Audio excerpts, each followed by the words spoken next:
is recognized. Mr. Speaker, just over 3 years ago, Joe Biden took office as President of the United States, and he immediately began upholding his campaign promises to reverse the Trump administration's immigration policies. On day one, this president issued executive orders that sent the world a message that America's borders are open. He used his executive authority to stop border wall construction, rescind the Remain in Mexico policy, prevent the removal of illegal aliens, and block ICE and CBP from enforcing immigration laws. In the weeks and months that followed, President Biden terminated Trump-era policies aimed at preventing fraudulent asylum claims, ending catch and release, increasing criminal alien removals, and preventing illegal immigration. After all, if Trump did it, it must be bad. And what was the result of Biden's radical and dangerous systematic dismantling of policies that worked to reduce and prevent illegal immigration? The biggest mass illegal immigration in the history of the United States. Nearly 7.5 million illegal aliens have been encountered by the Customs and Border Patrol on the southwest border. There have been 37 straight months of 100,000 southwest border CBP encounters. The Biden administration has released more than 4.5 million illegal aliens into American communities, in addition to at least 1.8 million known gotaways avoiding apprehension. At least 340 illegal aliens on the terror watch list have been encountered by Border Patrol along the southwest border, and that's just the ones that we know about. And I haven't even mentioned the northern border, where historically high numbers of illegal aliens are encountered by CBP every single day. And who could have predicted these results? Well, for starters, the Trump administration officials did. House Republicans did. The American people did. Sheriffs, CBP, DHS employees did. Ranchers, farmers, families, they all did. They warned the Biden transition team not to rescind policies like the Migrant Protection Protocols and Title 42. But politics trumped common sense, and the American people are left with the national security, public safety, and financial disaster that is the Biden administration's immigration agenda. After 3 years of chaos, the Biden administration seems to have finally gotten the message that Americans get uneasy when they see mobs of illegal aliens beating up New York City police officers, watch endless numbers of illegal aliens stream across the southwest border, and hear the heart-wrenching details of murders like that of 22-year-old nursing student Laken Riley by illegal aliens, who should not have been here in the first place. So with an election on the horizon, President Biden's handlers have decided that now is the time to finally admit that what is happening on the southwest border is a crisis. And instead of correcting, they're blaming Congress. But the American people are not stupid. They know that if President Trump was able to establish the most secure border in American history, despite the open border groups rushing to get his immigration policies enjoined in activist courts at every turn, then President Biden, too, could use his executive authority to help secure the border and restore those policies. They know that President Biden simply refuses to do it.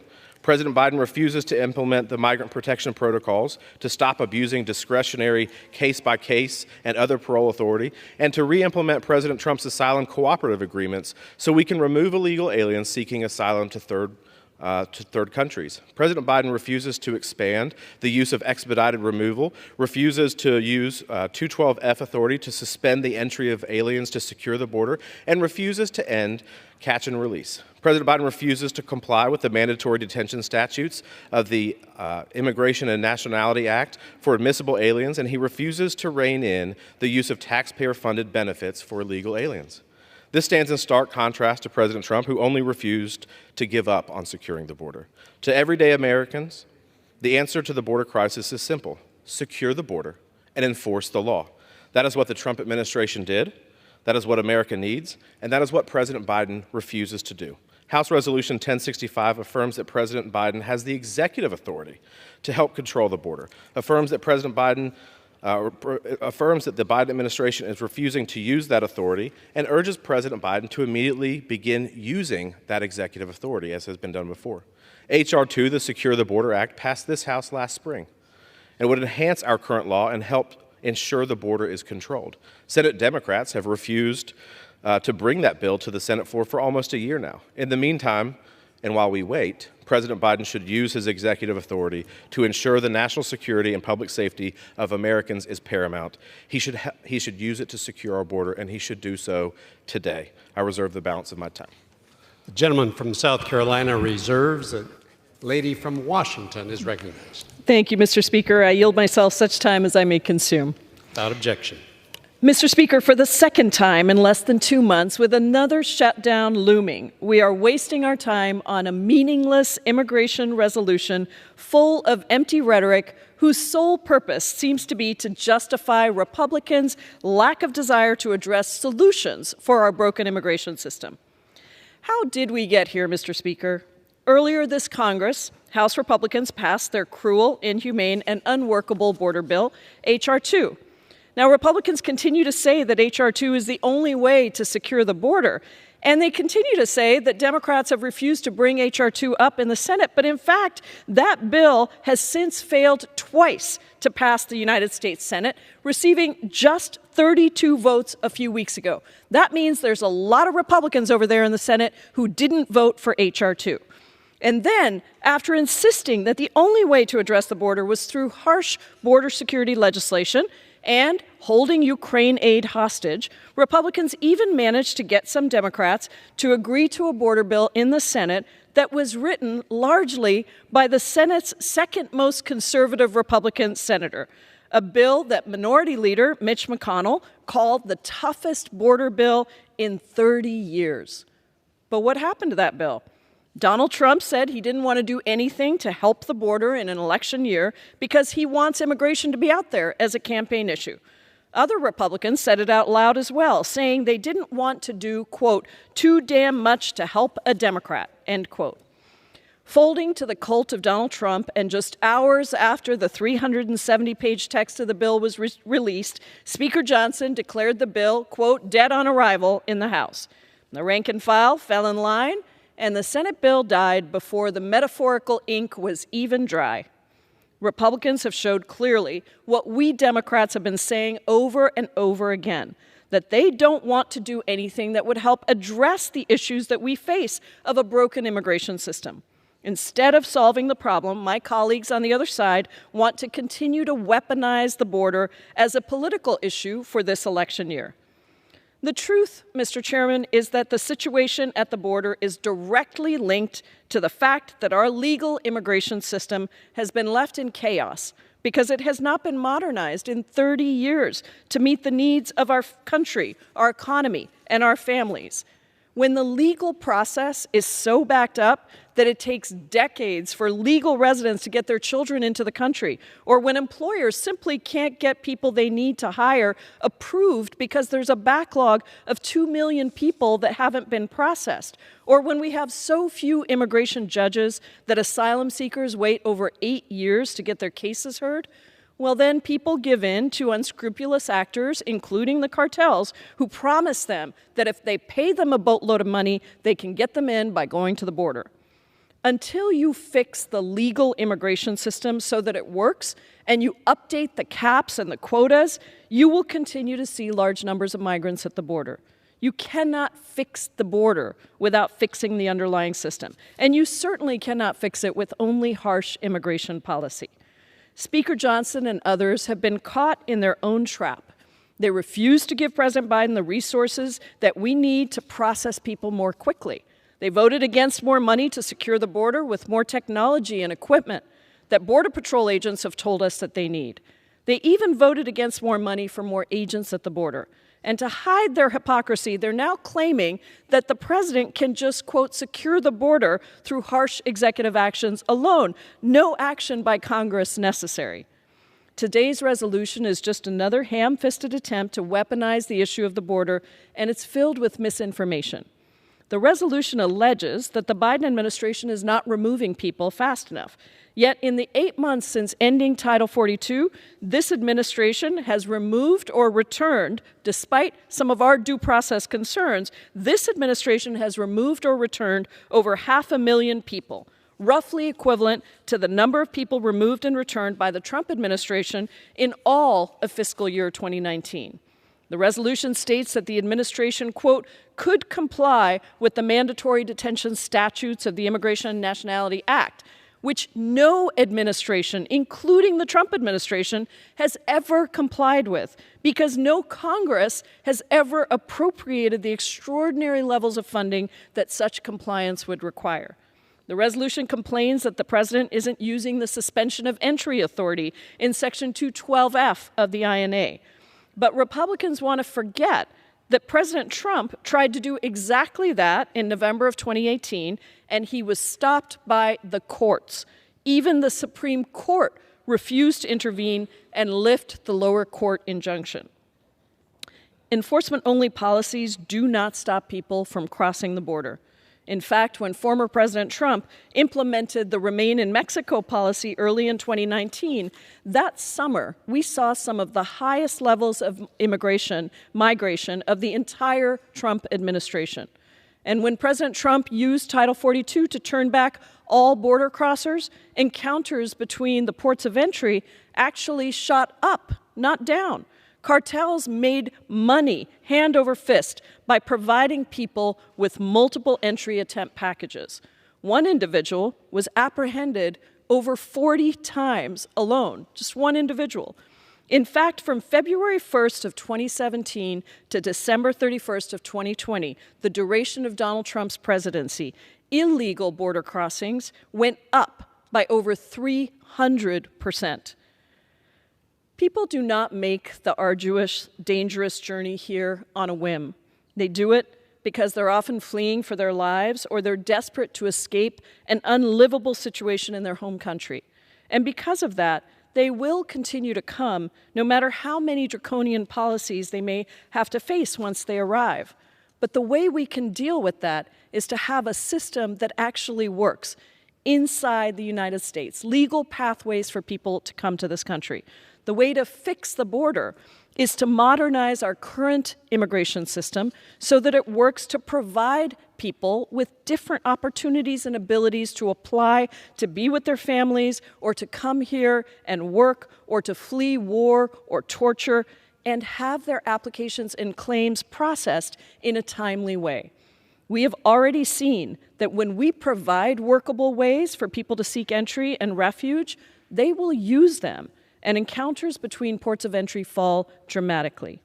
This resolution shows once again that Republicans don't want to do anything to fix the border. This is a resolution that literally does absolutely nothing, changes not one single policy that is on the books. I urge all my colleagues to oppose this resolution, and I reserve the balance of my time. The lady from Washington reserves. The gentleman from South Carolina is recognized. Mr. Speaker, I yield 5 minutes to my friend and colleague, the gentlelady from Texas, who is the author of this resolution. The gentlelady from Texas is recognized for 5 minutes. Thank you to my friend for yielding. Mr. Speaker, I rise today in strong support of House Resolution 1065, which is critical to addressing one of the most pressing challenges of our time, the unprecedented crisis at our southern border. This resolution is not just a condemnation of this administration's policies, but a call to action, a plea for a return to responsibility, security, and the rule of law. The Biden administration's approach to border security, marked by its relentless pursuit of political correctness at the expense of common sense and American lives, has reached a point of abject failure. This was made painfully clear by the president's abhorrent recent statements, where he felt compelled to apologize for accurately identifying a murderer as an illegal immigrant. Let me be very clear. As a granddaughter of Mexican immigrants myself, I am very proud of our heritage. In fact, the community where my family and I live is over 90% Hispanic, and I have yet to encounter anyone outside of 3 or 4 activists here in Washington, D.C. who are offended by calling Laken Riley's killer exactly what he is, an illegal immigrant who is a murderer.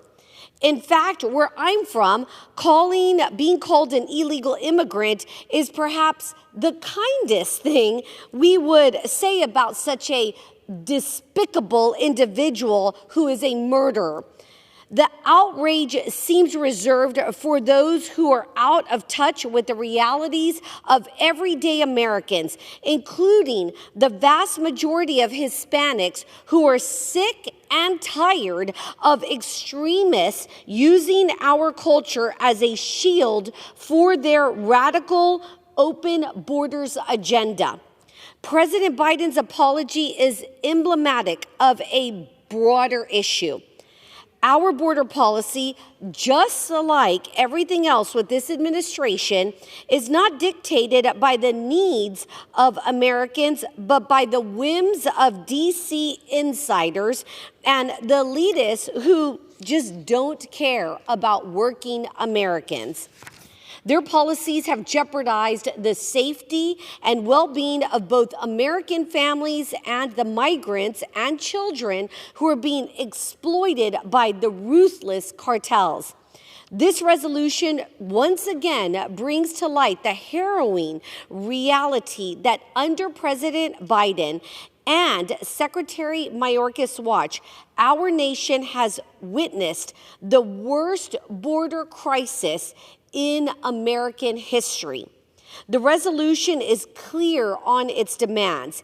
It is time for this administration to uphold its responsibilities.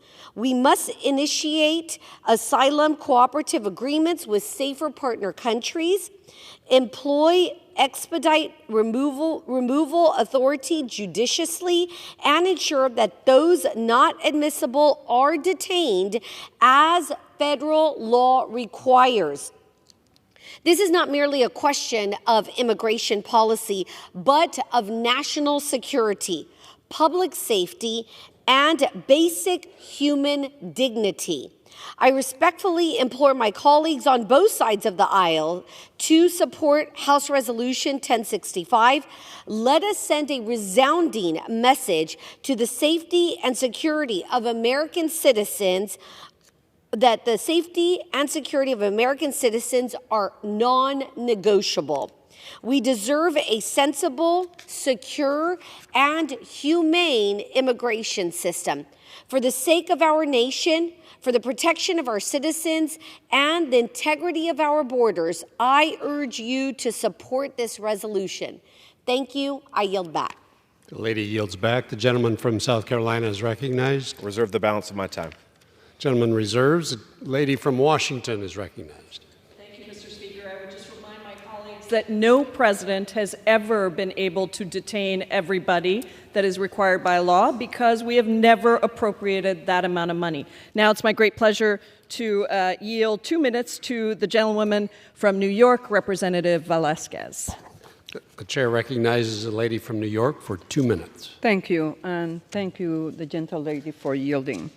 Mr. Speaker, if Republicans were really interested in fixing our broken immigration system, why are we wasting our time debating this non-binding resolution? Republicans claim that all President Biden needs to do to fix our immigration system is to unconstitutionally shut down the border and return to the draconian policies of the Trump administration. Immigration in our country has been broken for decades, and enforcement-only immigration solutions do not work, and you know that. We must also recognize the positive benefits of immigration. According to the CBO, increased immigration will help bolster our economy by about $7 trillion over the next decade. If Republicans really care about addressing the problems of our immigration system, they will join with Democrats to pass thoughtful and bipartisan legislation to actually address the problem at the border. But guess what? They are not interested in doing that. All they need is a political talking point. Instead, we are debating a resolution that will do nothing and help no one. I urge my colleagues to oppose this resolution, and I yield back. I reserve the balance of my time. The lady from Washington reserves. The gentleman from South Carolina is recognized. 3 minutes to the gentleman from California. Speaker recognizes the gentleman from California for 3 minutes. Thank you, Mr. Speaker. This resolution reflects the testimony that the Immigration Subcommittee of the House Judiciary Committee recently received from experts and former ICE officials that the President has the full authority in existing law to secure our borders. He simply refuses to do so. Now, Donald Trump enforced our laws. He used Title 42 to stop millions of illegal crossings. He required asylum claimants to remain in Mexico or other safe third countries until their cases were heard. He enforced court-ordered deportations, and it worked. Illegal immigration fell to a 46-year low. Now, the laws didn't change. The president changed. On Biden's first day in office, he ended the Remain in Mexico policy. He ordered ICE to stop enforcing court-ordered deportations, and he ordered all construction on the border wall to cease. And since that day, this administration has deliberately released more than 4.5 million illegal aliens into our country and allowed an additional 1.8 million to evade apprehension by the Border Patrol while it was overwhelmed. That is a combined population of illegal migrants entered into this country the size of the state of Missouri, our 18th largest state with 8 congressional districts. And I repeat, the laws didn't change, the president changed. Last year, the House passed H.R. 2 to make it harder for future presidents to flout the law, but Senate Democrats killed it. Instead, they tout a bill that would leave a future president powerless to enforce our immigration laws until illegal crossings reached a minimum of 4,000 per day. This crisis is exactly what the Democrats promised to unleash, and it's exactly what they have unleashed and defended every day for the last 3 years. The hard truth is that that cannot be fixed by the Congress. That can only be fixed by replacing this administration with one that will secure our border, enforce our laws, and protect our people. And that can only be done by the American people at the ballot box. I yield back. Gentleman from California yields. Gentleman from South Carolina. I reserve my time. Reserves. The lady from Washington is recognized. Mr. Speaker, I have no more speakers, and I'm ready to close. Gentlewoman reserves. I have no more speakers, and I am also ready to close. I reserve. The lady from Washington is recognized to close. Thank you, Mr. Speaker. We're very efficient here. While you may not know it from some of the language being used today, we are debating an immigration resolution that is non-binding. That means it does absolutely nothing. It is full of empty rhetoric, but it makes no actual policy changes to address the outdated immigration system. It does not a single thing other than take up time for debate on this floor when we should be working on making sure that our government doesn't shut down.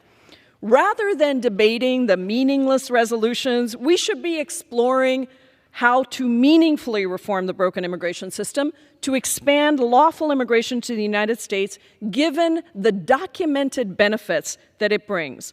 In 2021 alone, DACA recipients paid $6.5 billion in taxes, refugees paid almost $28 billion in taxes, and TPS holders paid $2.2 billion in taxes. Likewise, in 2021, undocumented immigrants paid approximately $18.6 million in federal income taxes and $12.2 billion in state and local taxes.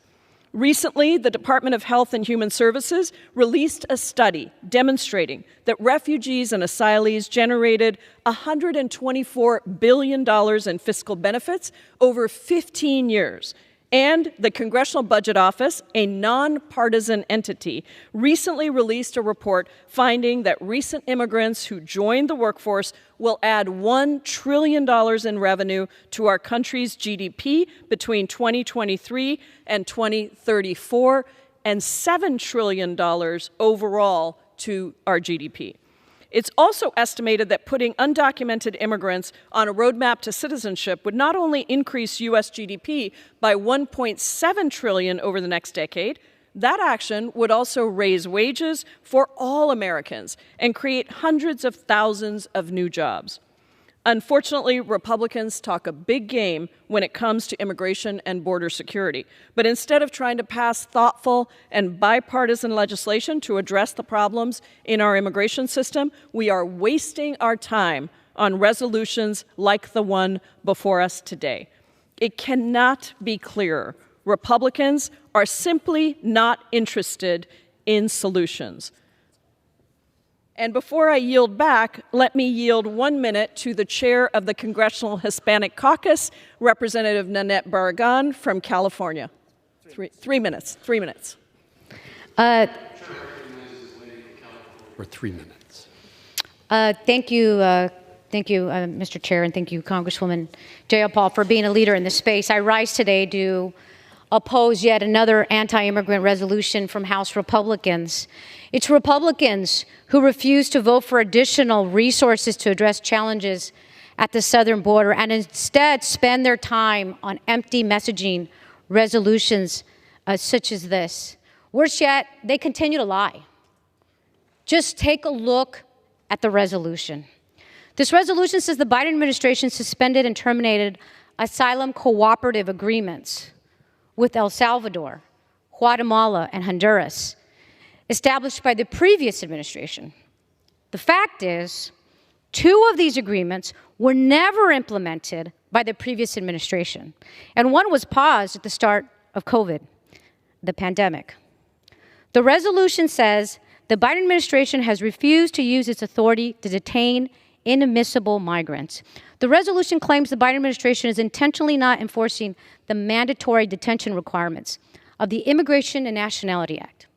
The fact is, the no administration, including the Trump administration, has fully complied with the act because Congress is not funding and providing the funds, and the previous administration never even asked for the funding to come close to having this mandatory detention for all, something I don't even agree with. Yet even the prior administration didn't do that.